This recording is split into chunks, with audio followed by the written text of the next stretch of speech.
Okay, we're recording. Okay. Hello, everybody. This is Minute Message with Micah, and you're going to get a minute message. But before we begin, let's have a quick word of prayer. Dear Lord, thank you for this time. Thank you for this audience that you have. Bless your word and let it not return to you void, but accomplish that which you please. Amen. All right, everybody. Everybody who's listening and watching, thank you. You're God's audience, not mine. This is God's audience. Okay. Let me get this going. Oh, come on. Okay, here we go. Today's minute message is Uncle Sam will fall upon you. Yeah, that's the name of this message right here. Okay, we're all familiar with Uncle Sam right here. I want you dead. A biblical view into political opposition. And I said in one of my videos years ago, I showed you my King James Version audio Bible, and I seriously use it. It's great. It's such a blessing. And so I was listening to Samuel, the first book of Samuel, and it's really good. It is really good. It's not boring. I can assure you that.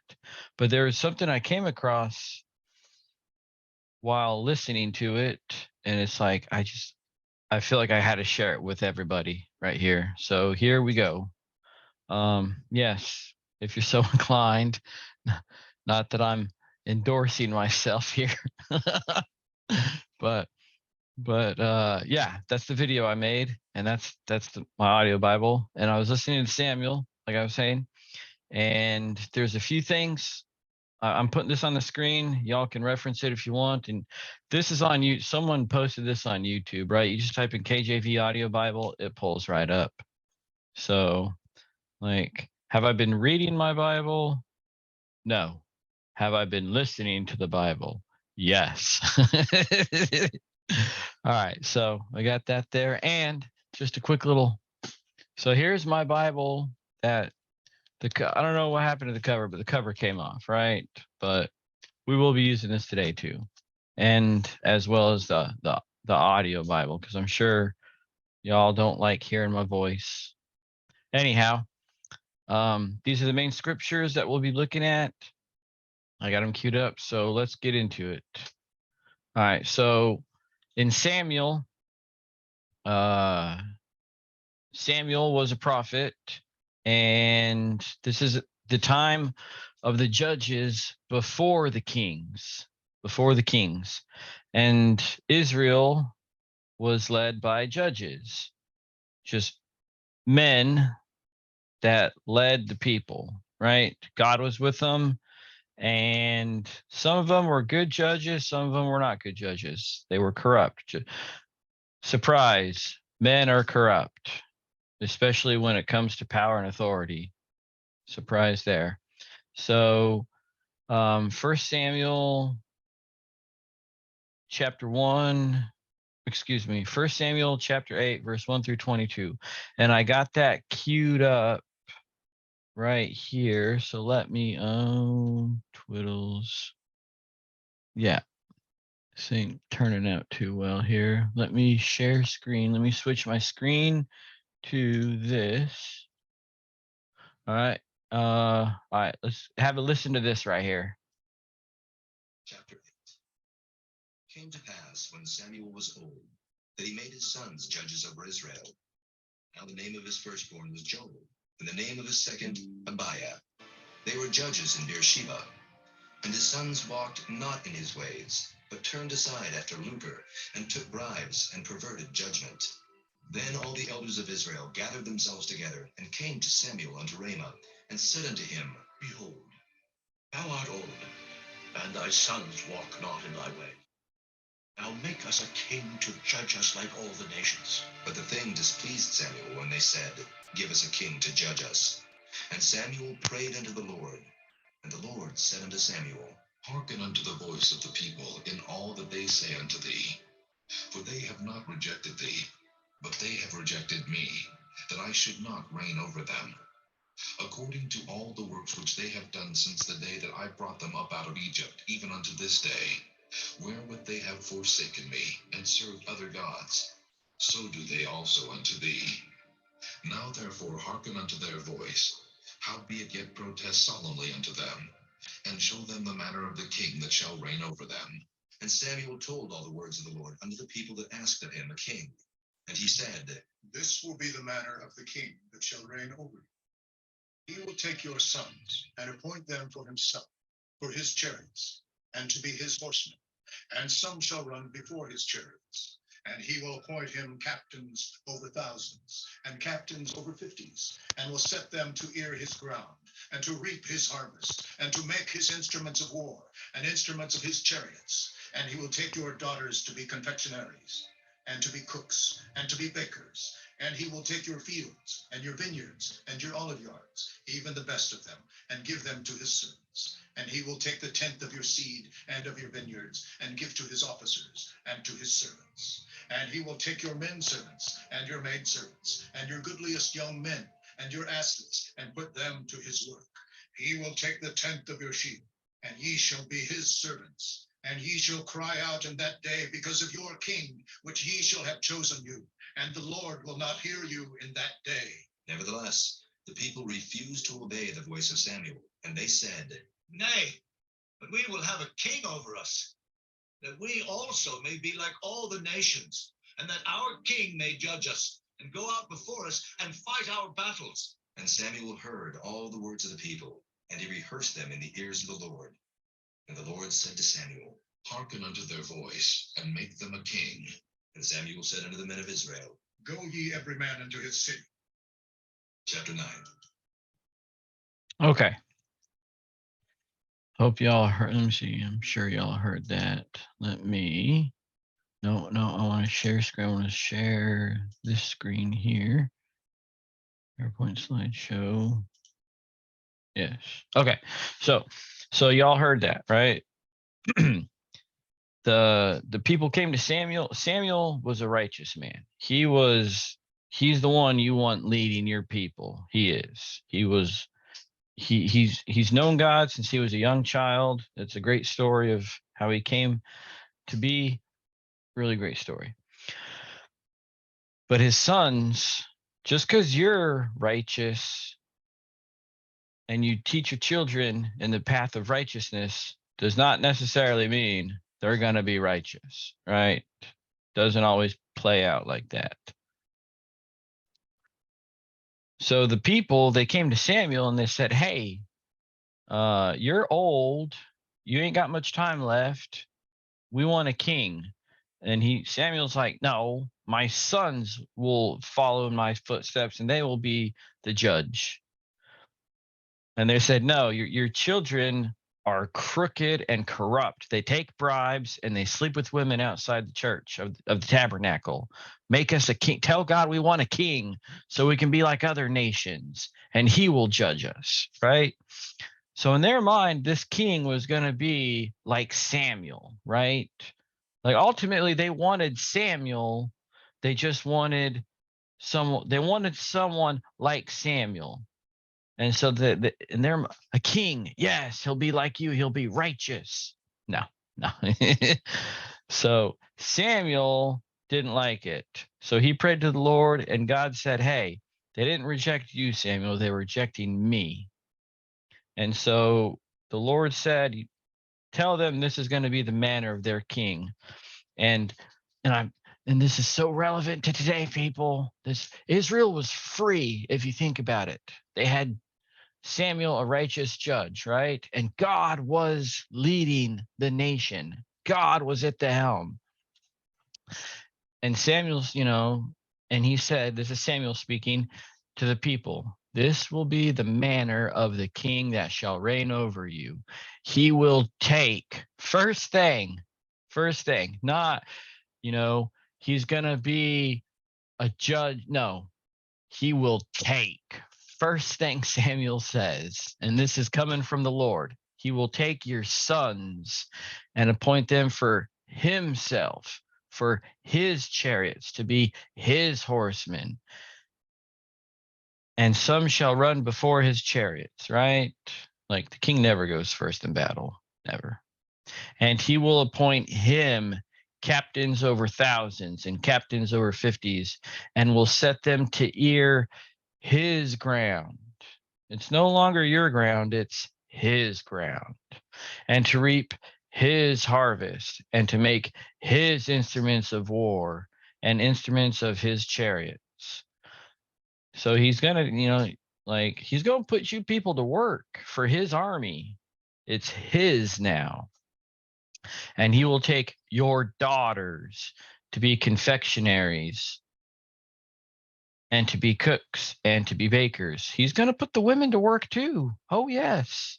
The king's going to have a feast. He's going to feast a fine feast. Who's cooking that? The women, your daughters.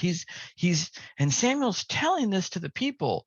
He's going to take your daughters from your household and put them to his work in his kitchen, right?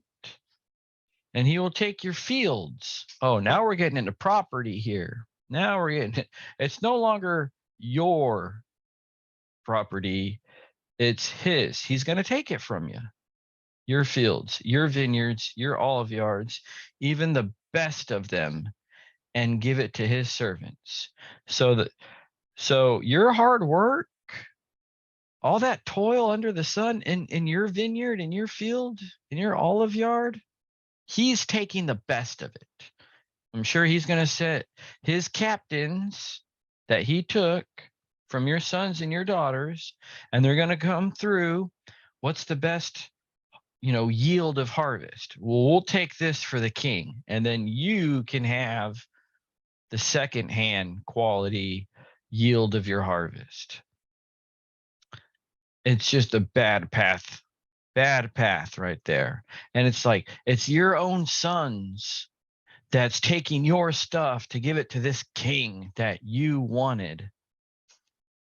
And he will take 1/10 of your seed and of your vineyards and give to his officers and his servants. The king's people's got to get paid. Who's going to pay the king's people? You, from your profit, 1/10 of your seed and 1/10. He's just going to take. I don't want a king. Not that king. But wait, there's more. And he will take your men servants and your maid servants and your goodliest young men and your asses and put them to his work. Forget what you got to do. Forget, your goals and what you need to do for your family. He's taking the spoil of your work, your hard-earned labor. He's going to take it for himself. And he will take 1/10 of your sheep, and you will be his servants. You will be subjugated by this king that you want. And Samuel tells him, and ye shall cry out in that day when you realize, oh man, this is not good. And ye shall cry out in that day because of your king, which ye shall have chosen you, and the Lord will not hear you in that day, because the people rejected Israel. They rejected the Lord of Israel. And Samuel's trying to tell them. Samuel's trying to tell them, you're going to cry out, you're going to be sorrowful and sad, and the Lord's not going to hear you in that day. And how did the people respond? With repentance?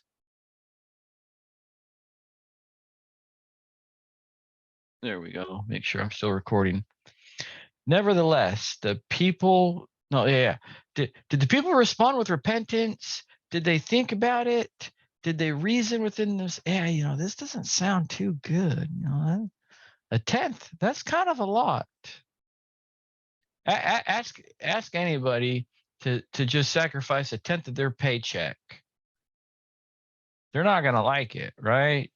Especially consider it a tax, right? If you've never had to pay taxes and then all of a sudden you got to pay, no, they're not going to like that at all. So how did the people respond? Nevertheless, the people repented? No, that's not what it says. The people refused to obey the voice of Samuel, and they said, "Nay, but we will have a king over us, that we may be like all the nations, and that our king may judge us and go out before us and fight our battles." And it's like, if you if you think about this and break it down, we will have a king over us, that we may be like all the we don't want to be different. We want to fit in. We want to go with the flow. We want to fit into the crowd, right? All the unrighteous out there, we want to fit in. We want to look like them. We want to look like the world. And that our king may judge us. Our king will be righteous. Our king will be fair and impartial. And he'll go out before us and fight our battles. He'll be fair and impartial and execute judgment fairly, and he'll be a man of valor and integrity and high moral esteem. That's the king that they had in mind. But that's not how a king plays out. It doesn't. So that's what they wanted. All right. And the Lord gave Israel exactly what they wanted. They wanted this. He gave it to them. Okay. And so Samuel that was chapter 8. Just kind of moving along. Chapter 10. Then Samuel took a vial of oil and poured it on. So Saul, the Lord chose Saul. Saul was a Benjamite of the tribe of Benjamin, and he stood head and shoulders above it. He was just a big, tall, strong man. And the people, because they're looking at the outward appearance, they admired that and they accepted Saul as king, right? So Samuel took a vial of oil and poured it upon his head and kissed him and said, "Is it not because the Lord hath anointed thee to be captain over his inheritance?" So what does that mean? Saul was anointed with oil by Samuel, and Samuel told Saul, "Is it not because the Lord hath appointed thee to be captain over his inheritance?" His is the Lord, right? And then what did God say to what I want to say it was, I forget who he said it to, but the Levites, when he was dividing up the land, he told the Levites, like, I will be their inheritance, right? When the land was getting all divided up during the time of the judges, the 12 tribes of Israel, like the tribe of Judah can have this land, the tribe of Manasseh can have this land, the tribe of Asher can have that land. But the Levites didn't get any land. The Levites didn't have any land. Their portion was the Lord. The Lord was their inheritance, right? But the whole nation of Israel is the Lord's inheritance, right? And Saul, when he was, his coronation ceremony, whatever you want to call it, when he was being anointed as king over Israel, it's because the Lord has made Saul captain over his inheritance, over the Lord's inheritance. It's not Saul's nation. It's not Saul's kingdom. It's God's kingdom. Saul is just the captain over it to lead it, right? It's not Saul's. It's not his. But that thought quickly changes within the heart of man, and we'll see this. So if you really think about it, now that Israel has a king, Saul is the ultimate authority. Unlike, the nation of the United States, where we have 3 branches of government, the executive, the legislative, and the judicial, right?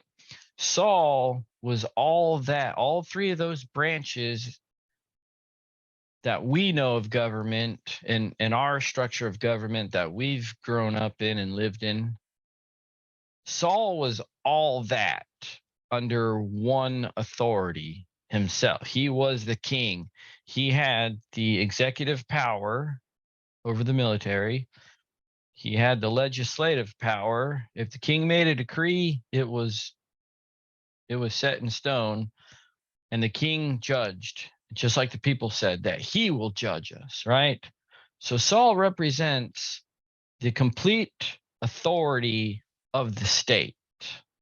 That's what Saul represents. That's Saul.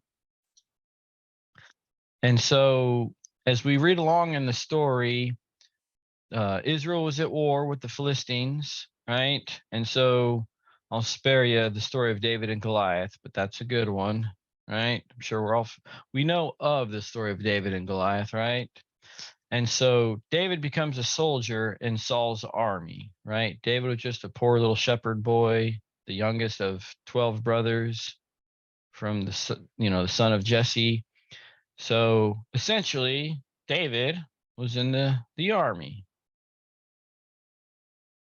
And he became a captain, right? He was appointed captain in Saul's army, right?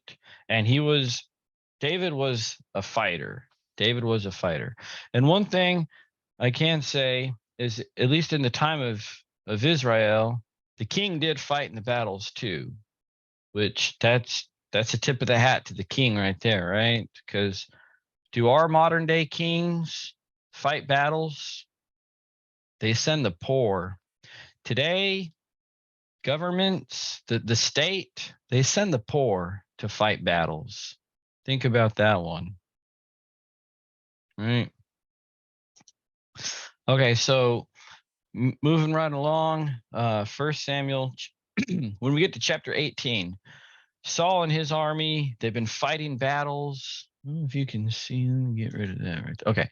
Saul has been fighting the Philistines. They come back to the city, right, from their battle, and the people are happy and they're cheering and they're shouting and singing. Saul has slain his thousands, which, hey, that's pretty admirable right there, right? Like if you're a foot soldier and you're fighting with the sword and you slain thousands and you're still alive, that's a soldier right there. Saul has slain his thousands and everyone's celebrating and cheering. And David his 10,000s. That's a lot. That is a lot, right? Saul, let me go back. Saul has slain his thousands and David his 10,000s. How do you think that made Saul feel? All right, so this was verse 6 and 7. 1 Samuel 18, 6 and 7. Saul has slain his thousands, David his 10,000s. 1 Samuel 18, verse 8 through 9. And Saul was very wroth, angry, angry. And the saying displeased him. The people, just speaking the truth and him hearing the truth, he did not like it. He did not like it. What's changed? And he said, they have ascribed unto David 10,000s, and to me they have ascribed but thousands. And what can he have more but the kingdom? And Saul eyed David from that day. And so you can see right there, Saul thinks, like, you can just see, like, I'm not letting David take my kingdom from me, right? It's like, first off, David's not after the kingdom, right? David's not after you, Saul. You put that in your own mind. But he was very displeased with it, right? And what more can he have but the kingdom? Saul was convinced that David was conspiring against him to take the crown from him. It's like, that's not it, Saul. That's not it. Like, God gave you that crown. It's not your kingdom. And so Saul, he eyed David from that day forward. Like every little thing David did, he was watching. So Saul sees David as political opposition, right? And if you can't tell, the Bible is just as relevant today as it was yesterday. Nothing's changed, right? Political opposition. All right, so the next verse, 6, 7, 8, 9. Now we're verse 10 through 12. And it came to pass on the morrow, the very next day, that Saul wasn't happy with hearing the truth, and he had his eye on David. The next day, that the evil spirit from God came upon Saul, and he prophesied in the midst of the house. And David played with his hand, and at other times, and there was a javelin in Saul's hand. And Saul cast the javelin, for he said, I will smite David even to the wall with it. And David avoided out of his presence twice. And Saul was afraid of David, because the Lord was with him, and was departed from Saul. So let's slow it down right there. So, and I spared y'all, but Saul did not listen to the voice of the Lord from Samuel. Samuel told Saul, here's what the Lord says to do it, right? And Saul, and he even admits, I feared the people instead of fearing the Lord. I wanted to please the people, and so I didn't listen to God. And Samuel told Saul right there, because you've not listened to the Lord has rejected you as king. And so Saul, he can see that the Lord is with David clearly, right? Just by smiting Goliath. And Saul was afraid of David because the Lord was with him. So let's think about that to today. When the Lord's with you, those who don't have the Lord, they're not gonna like you. They're gonna be afraid. Say they're afraid of you. They're definitely not gonna like you, right? It's true. It is true. And how can we apply that to today in a political atmosphere, in America's political climate today? If I had to guess what political party or affiliation that the Lord, let's say, what party would the Lord more likely be with as opposed to another political party? If I'm translating that properly, right? Because I'm not ascribing the Lord to any political party here in America, but if the Lord was going to be with one, what would that political party be? But we can see in the previous verse, Saul was angry that the people were ascribing to David the 10,000s that he's slain. And then the Bible tells us that Saul is afraid of David because the Lord was with him. So Saul's angry and afraid. And the evil spirit from the Lord was, okay, so this is the next chapter, just a few verses in. And the evil spirit from the Lord was upon Saul, as he sat in his house with his javelin in his hand, and David played with his hand. David played, the harp, that musical instrument. And Saul sought to smite David even to the wall with the javelin, but he slipped away out of Saul's presence, and he smote the javelin into the wall. So first Saul he acknowledged, and I'm kind of speeding through this. Saul said, I will smite David even to the wall. Like he said it, he's thinking it, right? Thoughts precede actions. You can quote me on that. Thoughts precede actions. And then what happens in the next chapter, a few verses in? Saul takes the javelin and thrusts it at the wall. And it hit the wall. He thrust it into the wall. And David fled and escaped into the night. So now David, Saul's political opposition, is on the run, basically. Okay, so now getting into the meat and okay, so, and that was some great foundation for the message right here. So 1 Samuel 21, verse 1 through 10. This is important. So I'm going to switch screens here. Let me go to this. Let me share this one. I believe it's right here. Okay. This should be 1 Samuel chapter 21. Here we go. Then came David to Nob, to Ahimelech the priest. And Ahimelech was afraid at the meeting of David, and said unto him, Why art thou alone, and no man with thee? And David said unto Ahimelech the priest, The king hath commanded me of business, and hath said unto me, Let no man know anything of the business whereabout I send thee, and what I have commanded thee. I have appointed my servants to such and such a place. Now therefore, what is under thine hand? Give me 5 loaves of bread in mine hand, or what there is. And the priest answered David and said, There is no common bread under mine hand, but there is hallowed bread, if the young men have kept themselves at least from women. And David answered the priest and said unto him, Of a truth, women have been kept from us about these 3 days, since I came out, and the vessels of the young men are holy. The bread is in a manner common, yea, though it were sanctified this day in the vessel. So the priest gave him hallowed bread, for there was no bread there but the showbread that was taken from before the Lord, to put hot bread in the day when it was taken away. Now a certain man of the servants of Saul was there that day, detained before the Lord, and his name was Doeg, an Edomite, the chiefest of the herdmen that belonged to Saul. And David said unto Ahimelech, And is there not here under thine hand spear or sword? For I have neither brought my sword nor my weapons with me, because the king's business required haste. And the priest said, The sword of Goliath the Philistine, whom thou slewest in the valley of Elah. Behold, it is here wrapped in a cloth behind the ephod.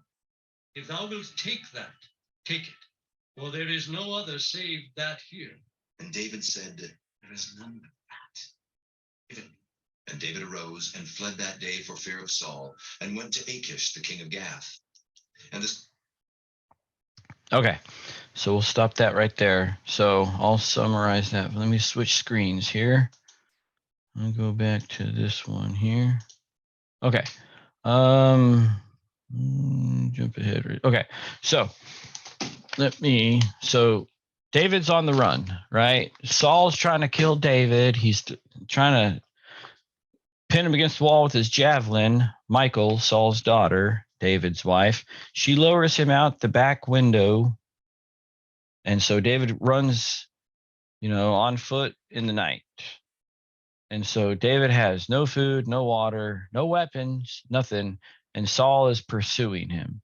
So he goes to this priest, and is like, I need food, I need water, right? And because he's associated with the king, high political office, something didn't seem right to the priest. And he's like, why are you here alone?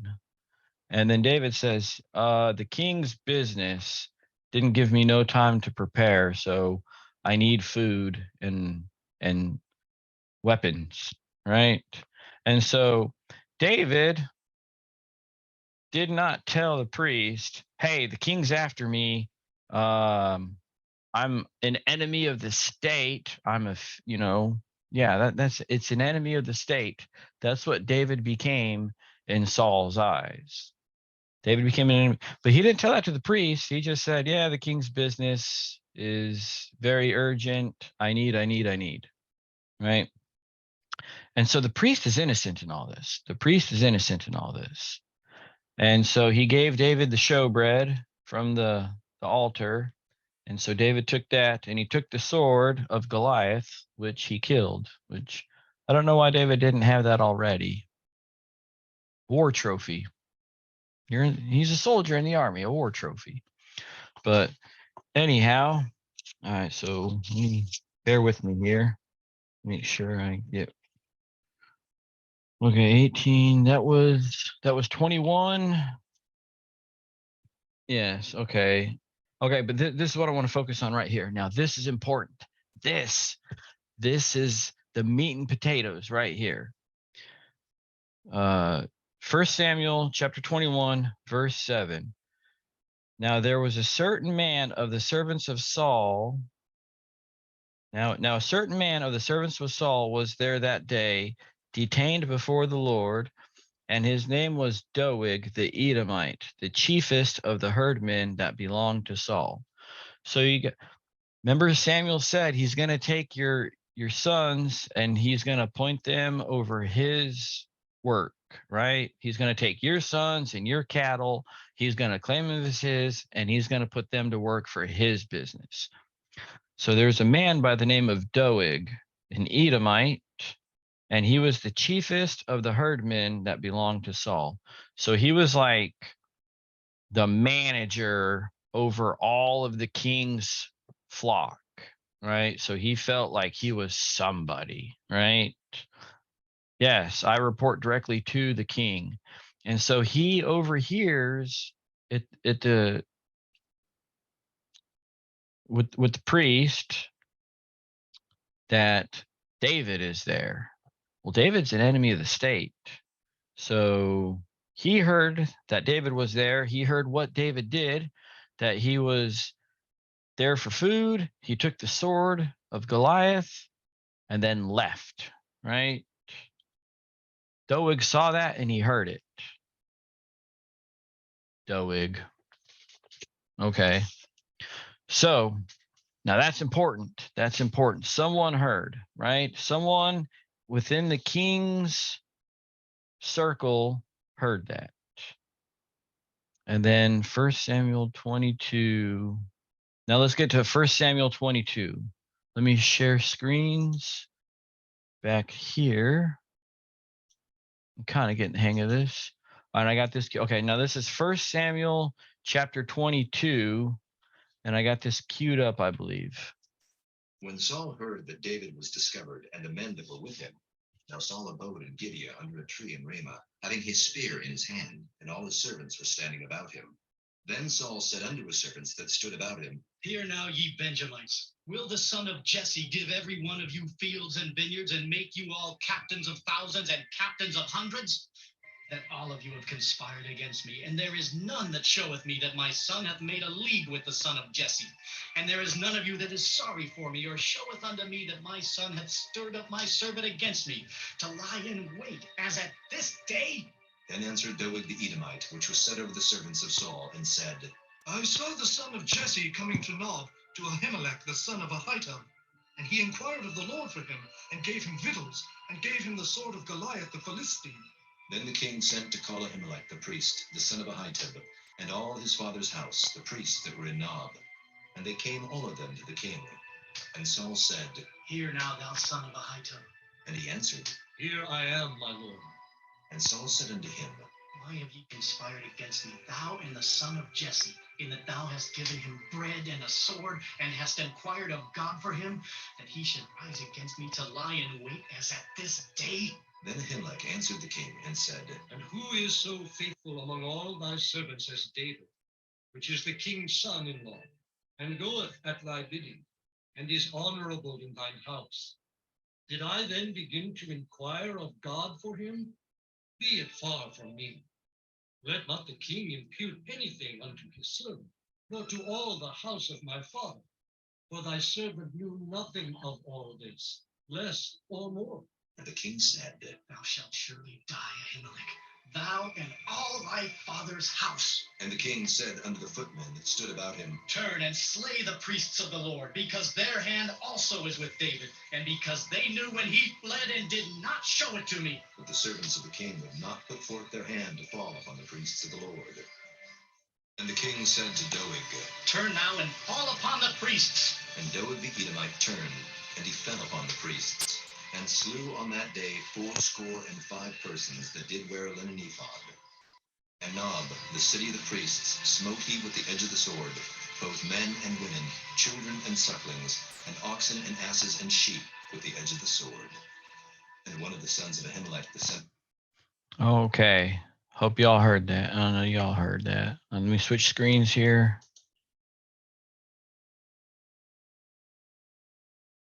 So let me just kind of recap that right there. So David goes, gets the sword of Goliath, and the priest feeds him. Doeg heard it, and then word travels fast, right?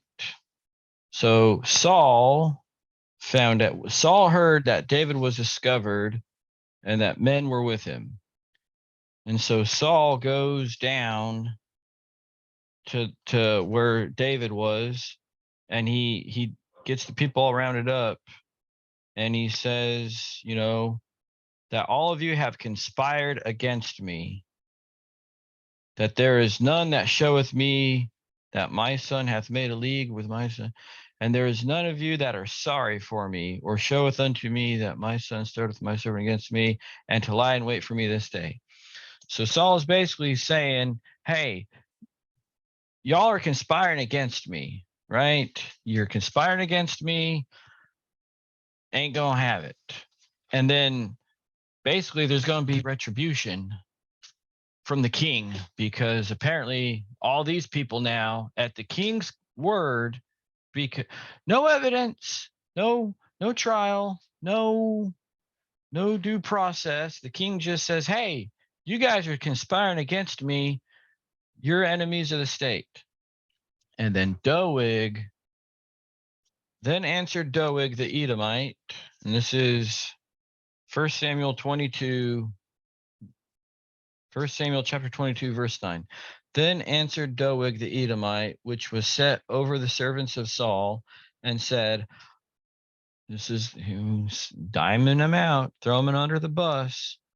I saw the son of Jesse, that's David, coming to Nob, that's the city, to Abimelech, the son of Ahitub, the priest.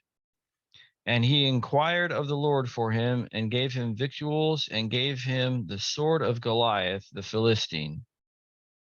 And so now we got some information here. So Doeg says, hey, David was at this city. He went here and did this, right? So then Saul goes and calls Abimelech, the priest.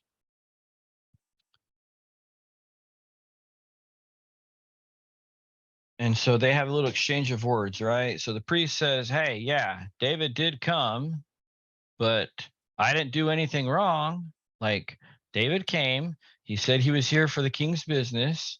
I gave him some bread, and I did not inquire of the Lord for him. I did not conspire against you, O king, right? I'm pretty innocent in this, and what I'm telling you is the truth. And he says, and this is verse 15, did I then begin to inquire of God of him? Be it far from me. Let not the king impute anything upon his servant, nor to all his house, nor to all the house of my father, for the servant knew nothing of all this, less or more. So the priest says, like, yeah, this is what happened, but like, that's it. No more, no less. This is what happened. And verse 16, and then the king said, thou shalt surely die, Abimelech, thou and all thy father's house. And the king said unto the footmen that stood about him, and if you guys watched my image of God presentation, when we get to I think it was episode 5 of the image of God, it's the same thing. The king turns to his footmen, to his army, and says, and the king turned to his footmen and stood about them, turn and slay the priest of the Lord, because their hand also is with David. Hey, kill these people, because they're also associated with whom I've deemed is the enemy of the state. And because they knew when.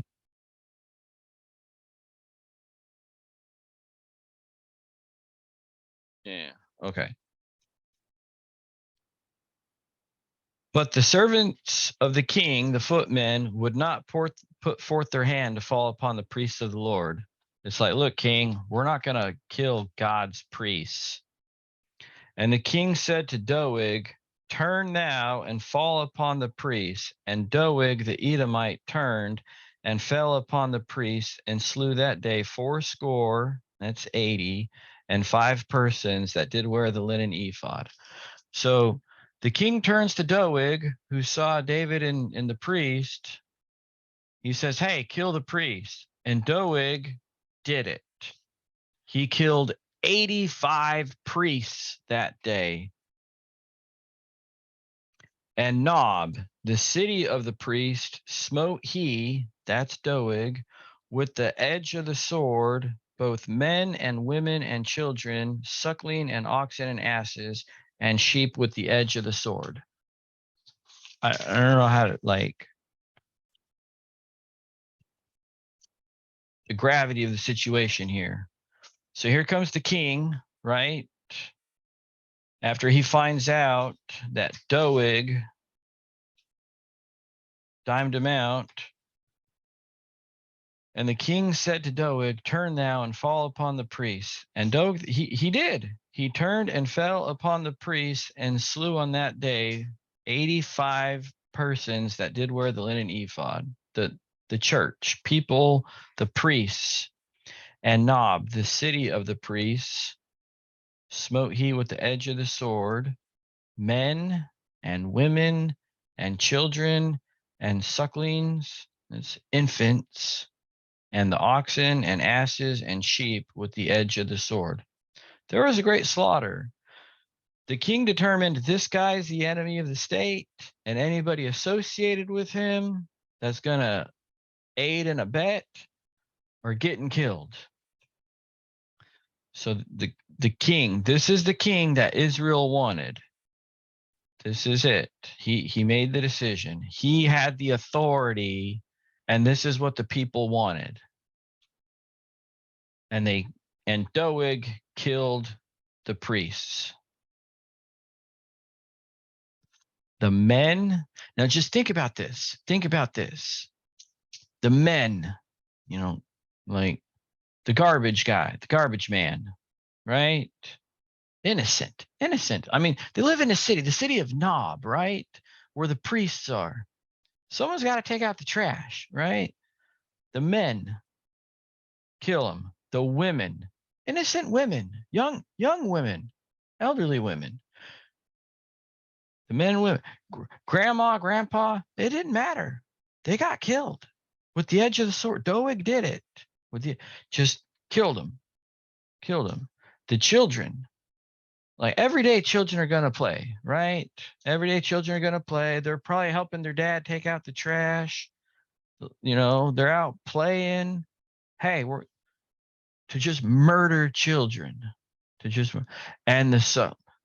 Look at it. Every day there's an infant baby that needs its mama. Doeg killed that baby, that innocent little baby, helpless. And all the animals. And it's like, well, it's just an animal, right? We sacrifice animals every day. But it's like, look at this innocent little foal, a foal, F-O-A-L. Yeah, you look up that word. Look at this, can you really kill, like, it's a cute little animal.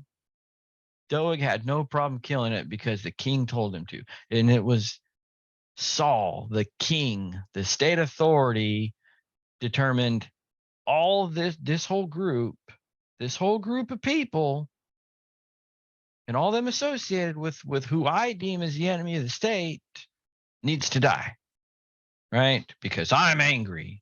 I don't like my political opposition. It's awful. So to recap, Saul came after David, tried to kill David, his political opposition. The priests who helped David were killed by Doeg the Edomite.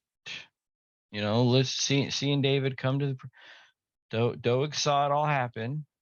So he killed the priests, and he killed the whole city of Nob that was associated with the people that helped David. That's biblical. That is biblical. Now, In case y'all missed it, here's the minute message right here. Here's the cherry on top. Here's the iconic turkey out of the oven. When it comes to Thanksgiving dinner, this is the message right here. Saul, the state authority, was after David, his political opposition, and the priests who helped David, they get killed by Doeg the Edomite, who worked for Saul, and innocent men and women and children were killed. Like, this is biblical. It's in the Bible. Nothing has changed. Tell me what has changed. Tell me. Nothing has changed. And I came across this just listening to my King James audio Bible on my way to work. And I'm telling you people, if anything, you read the Bible, it's the living word of God. It is alive. It is relevant. It's more relevant today than it was back then. It is living. This has been a minute message with Micah, and this has been Uncle Sam will fall upon you. Yes, he will. All right. God bless you all. Hope you got something out of this. That's all I got for now. Thank you. We'll end this meeting for all here.